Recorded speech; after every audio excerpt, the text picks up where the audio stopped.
ഇന്ന് തന്നെ ഡൗൺലോഡ് ചെയ്യൂ. കാണൂ നിങ്ങളുടെ ഫേവറേറ്റ് ഷോസ്. കൃത്യം ഒരാഴ്ചക്കുള്ളില് നിങ്ങൾ കൃഷ്ണയ്ക്ക് കൊടുത്ത പണം നിങ്ങളുടെ കയ്യിലെത്തിയിരിക്കും. അല്ലാതെ ഭീഷണിയായിട്ട് ഇങ്ങോട്ട് വന്നാലേ ഞങ്ങൾ പാവങ്ങളെ അഭിമാനം വിട്ട് കളിക്കാത്തവരാ. എന്റെ കൊച്ചിനെ സംരക്ഷിക്കാൻ ചിലപ്പോ ഞാൻ എന്തും ചെയ്തെന്നിരിക്കും.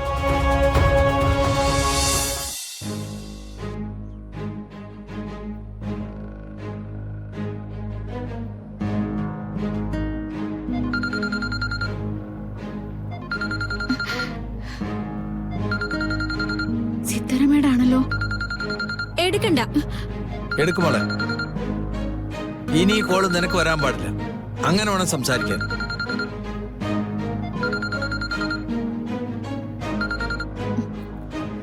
ഹലോ, നീ എവിടെയാ? എത്ര തവണയായി ഞാൻ വിളിക്കുന്നു, എന്താ ഫോണിൽ കിട്ടാത്തെ? കേക്കുന്നില്ലേ നീ? എത്രയും പെട്ടെന്ന് ഇങ്ങോട്ട് വരണം. ഞാൻ വരില്ല. വരില്ലെന്നോ? എന്നെ നിഷേധിച്ച് സംസാരിക്കാറായോ നീ? എന്തിനാ ഞാൻ വരുന്നേ? എന്തിനാ നവീൻ എന്റെ കഴുത്തിൽ താലി കെട്ടുന്നേ? എന്നെ കൊല്ലാനല്ലേ?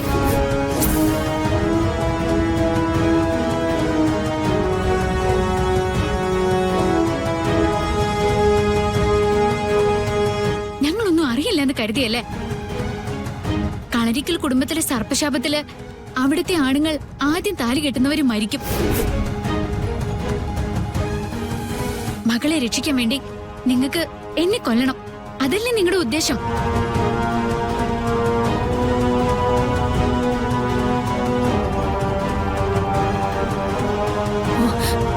നിന്നോട് ആരാ ഇത് പറഞ്ഞേ? ആര് പറഞ്ഞാലെന്താ? ഇതല്ലേ സത്യം. എന്ത് സത്യം അറിഞ്ഞാലും നീ വന്നേ പറ്റൂ. അതിനുള്ള പണം ഞാൻ നിനക്ക് എണ്ണി തന്നിട്ടുണ്ട്. മാഡത്തിനും ഒരു മോളല്ലേ? മോളെ കുറിച്ച് മാഡത്തിന് ഒരുപാട് പ്രതീക്ഷകളില്ലേ? അതുപോലെ എന്റെ അമ്മയ്ക്കും എന്നെ കുറിച്ച് ഒരുപാട് പ്രതീക്ഷകൾ ഉണ്ടാവില്ലേ? എന്റെ മോളെ പണത്തിന് വേണ്ടിട്ട് എവിടെയും വേഷം കെട്ടാനായിട്ട് പോയിട്ടില്ല. പക്ഷെ അതല്ല നിന്റെ അവസ്ഥ. നമ്മൾ തമ്മിലുള്ള എഗ്രിമെന്റ് ഓർമ്മയുണ്ടല്ലോ? ഞാൻ എന്ത് പറയുന്നോ അത് നീ അനുസരിച്ചിരിക്കണം.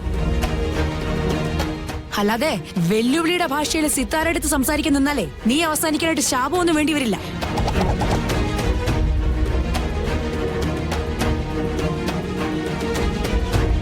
ഞാൻ വരില്ല എന്ന് പറഞ്ഞ ഞാൻ വരില്ല. നിങ്ങൾ എന്നെ എങ്ങനെ ഭീഷണിപ്പെടുത്തിയാലും ഞാൻ വരില്ല. ഫോണിൽ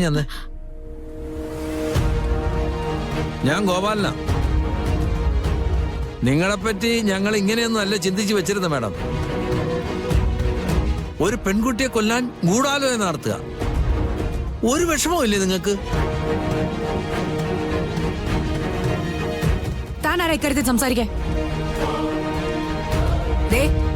രക്ഷകൻ ചമയുന്നൊക്കെ അവളുടെ മുമ്പില്. സിത്താര നിയമം പഠിപ്പിക്കാൻ ഇങ്ങോട്ട് വരണ്ട. എന്റെ പണം അവള് കൈപ്പറ്റിട്ടുണ്ടെങ്കിൽ ഞാൻ പറയുന്ന ജോലി അവള് ചെയ്തിരിക്കണം. നിങ്ങളുടെ പണം അതങ്ങ് തിരിച്ചേന്നാ പോരെ? ഞാനേ അവൾക്ക് വേണ്ടി എന്റെ വീട് വിൽക്കാൻ പോവുക. കൃത്യം ഒരാഴ്ചക്കുള്ളില് നിങ്ങൾ കൃഷ്ണയ്ക്ക് കൊടുത്ത പണം നിങ്ങളുടെ കയ്യിലെത്തിയിരിക്കും. അല്ലാതെ ഭീഷണിയായിട്ട് ഇങ്ങോട്ട് വന്നാലേ ഞങ്ങൾ പാവങ്ങളെ അഭിമാനം വിട്ട് കളിക്കാത്തവരാ. എന്റെ കൊച്ചിനെ സംരക്ഷിക്കാൻ ചിലപ്പോ ഞാൻ എന്തും ചെയ്തെന്നിരിക്കും. ഹലോ,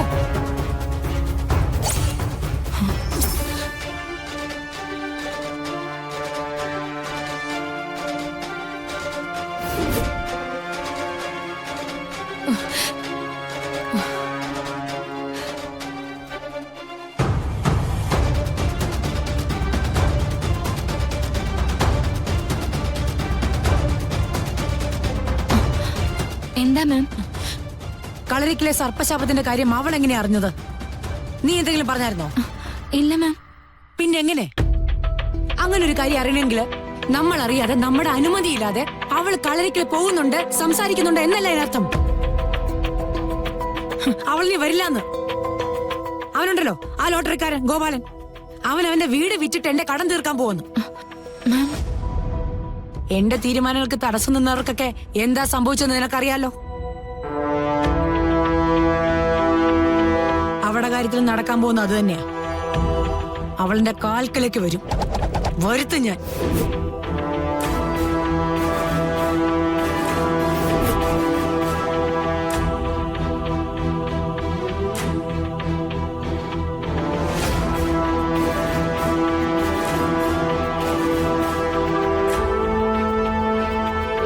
മോളെ, നീ പേടിക്കണ്ട.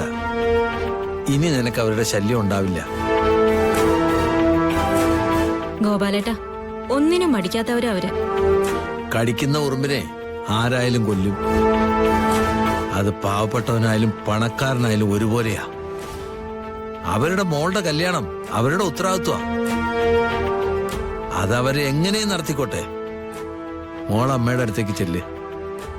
ഞാൻ കാരണം സിത്താര മാഡം നിങ്ങളിനി എന്തെങ്കിലും ചെയ്യൂ? എന്ത് ചെയ്യാനാ? അങ്ങനെയൊന്നും ഇല്ല മോളെ. ഒരൊറ്റ കുടുംബമായിട്ടാ നമ്മൾ നിൽക്കുന്നത്. ആർക്കെന്ത് പറ്റിയാലും അടുത്ത ആൾക്ക് നോവും. മോളെ നമ്മൾ കാത്തോളാം. ചെല്ല്. ദാ.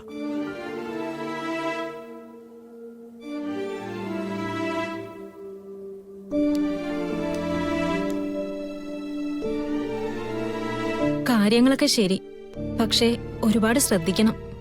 ഇത്രയും കാലം ദുബായ്ക്കാരനാണെന്ന് പറഞ്ഞ് ഒളിച്ചുള്ള ഒരു ജീവിതമായിരുന്നല്ലോ. ഇപ്പോ തങ്കത്തിന്റെ കാര്യങ്ങളൊക്കെ നോക്കി അവരുടെ സങ്കടങ്ങളൊക്കെ കേട്ട് നിൽക്കുമ്പോ ഇതാണ് ശരിക്കുള്ള ജീവിതമെന്ന് തോന്നുന്നുണ്ട്. അവളെ നമ്മൾ കാക്കണം. എന്ത് ചെയ്തിട്ടാണെങ്കിലും നമ്മുടെ മോളെ പോലെ.